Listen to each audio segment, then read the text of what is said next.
आपण माहिती बघतोय त्याच्यामध्ये आज पावसाळा आणि पाणी याबद्दल आपण थोडीशी माहिती बघूया. पावसाळा सुरू झाला की जेव्हा जोरात पाऊस पडायला लागतो तेव्हा सगळा आजूबाजूचा कचरा पालापाचोळा सगळं पाण्यामध्ये मिक्स होतं असं आपण डोळ्यांनी बघतो. आणि तीच परिस्थिती साधारण धरणांमध्ये जे पाणी साठतं त्याच्यामध्ये देखील असते. सगळं पाणी गढूळ होऊन जातं आणि असं पाणी जर त्याचं शुद्धीकरण नीट झालं नाही किंवा त्याच्यामध्ये काही इन्फिल्ट्रेट्स मिसळले गेले, काही कंटामिनेट करणारे घटक मिसळले गेले तर ते पाणी दूषित होतं.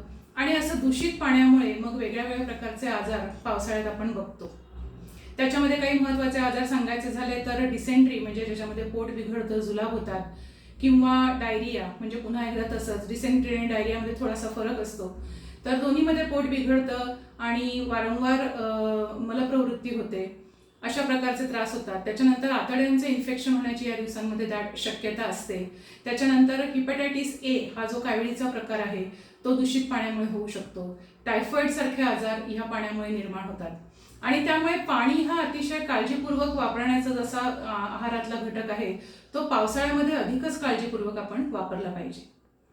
आता हल्ली शहरांमध्ये अशी परिस्थिती आहे की घरोघरी फिल्टर्स असतात, त्यामुळे शक्यतो पिण्याचं पाणी फार अशुद्ध होईल अशी परिस्थिती नसते. पण तरी देखील अजूनही काही घरांमध्ये फिल्टर्स नसतात, नळाचं पाणी डायरेक्ट तसंच प्यायलं जातं, किंवा खेड्यापाड्यांमध्ये अजून ह्याबद्दलची जागरूकता नसते, तशा पद्धतीची संसाधनं त्यांच्याकडे उपलब्ध नसतात आणि त्यामुळे वॉटर बोर्न डिसीज ज्याला म्हणतात अशा प्रकारचे आजार पावसाळ्यामध्ये मग साथीच्या स्वरूपामध्ये आपल्याला बघायला मिळतात. ही आत्ताचीच गोष्ट आहे असं काही नाही. हजारो वर्षापूर्वी लिहून ठेवलेल्या आयुर्वेदिक ग्रंथांमध्ये देखील ह्याच्याविषयी उल्लेख आहेत. याच्यापासून कोणते कोणते आजार निर्माण होऊ शकतात त्याबद्दलची सगळी माहिती दिलेली आहे. आणि त्यामुळे पिण्याचं पाणी हे शुद्ध असावं हे पूर्वीच्या काळापासूनच आपल्याला माहिती आहे. पूर्वीच्या काळी आपल्या आया ह्या पावसाळा सुरू झाला की गढूळ पाणी नळाला जेव्हा यायचं तेव्हा त्याच्यामध्ये तुरटी फिरवून ते पाणी स्वच्छ शुद्ध करून आपल्याला वापरायला द्यायच्या. तुरटीमुळे काय होतं की जो पाण्यातला गाळ कचरा असतो तो सगळा तळाशी बसतो आणि वरती नितळ पाणी, शुद्ध आणि स्वच्छ पाणी असं आपल्याला प्यायला मिळू शकतं. अजूनही काही खेड्यापाड्यांमध्ये ही तुरटी फिरवण्याची कन्सेप्ट लोक वापरतात. शहरांमधून वेगळ्या वेगळ्या प्रकारे फिल्ट्रेशनचे प्लांट बसवलेले असतात आणि त्यातून पाणी शुद्ध करून ते आपल्याला पुरवावं अशी खरं म्हणजे योजना असते.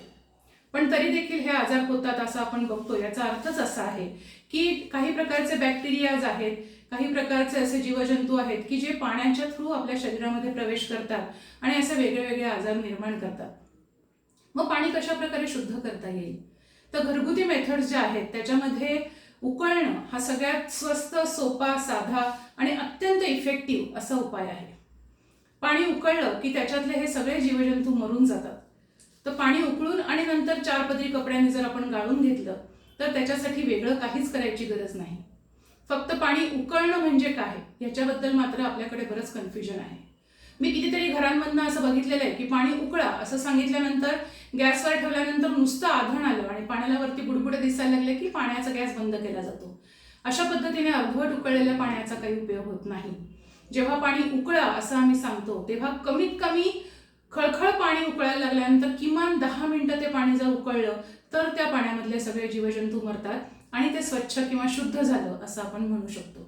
त्यामुळे उकळून पाणी प्या असं जेव्हा सांगितलं जातं तेव्हा ते अशा पद्धतीने उकळून त्याच्यानंतर जर गाळून घेतलं तर त्याचा फार चांगला परिणाम दिसून येतो. आयुर्वेदाने तर हे पाणी उकळणं त्याचे अनेक वेगळे वेगळे प्रकार सांगितलेले आहेत. प्रकार याचा अर्थ असा की पाणी उकळल्यानंतर तुम्ही ते किती आटवताय, म्हणजे 3/4 उकळलं तर त्याचे काय गुणधर्म आहेत, पाणी अर्ध आटवलं तर त्याचे काय गुणधर्म आहेत, पाणी 1/4 जर उकळलं आपण तर त्याचे काय परिणाम होतात, ह्याची सगळी माहिती किंवा ह्याचे सगळे गुणधर्म आपल्याला आयुर्वेदामध्ये दिलेले दिसतात. आपल्याला एवढ्या डिटेलमध्ये जायची गरज नाही, पण पाणी उकळा असं सांगितल्यानंतर किमान 10 मिनिटं आपण ते उकळावं असं मात्र नक्की अपेक्षित आहे. त्याच्यानंतर फिल्टर करणं पाणी, त्याच्यानंतर क्लोरिनेशन करणं, UV रेज त्याच्यामध्ये सोडणं, अशा प्रकारचे क्लोरिनेशन करणं, असे भरपूर पाणी शुद्ध करण्याचे वेगळे वेगळे उपाय आहेत. पण ते आपल्याला घरगुती वापरासाठी फारसे उपयोगाचे नाहीत. रिव्हर्स ऑस्मोसिस ही एक अजून पद्धत आहे की ज्याच्यामध्ये पाणी शुद्ध केलं जातं.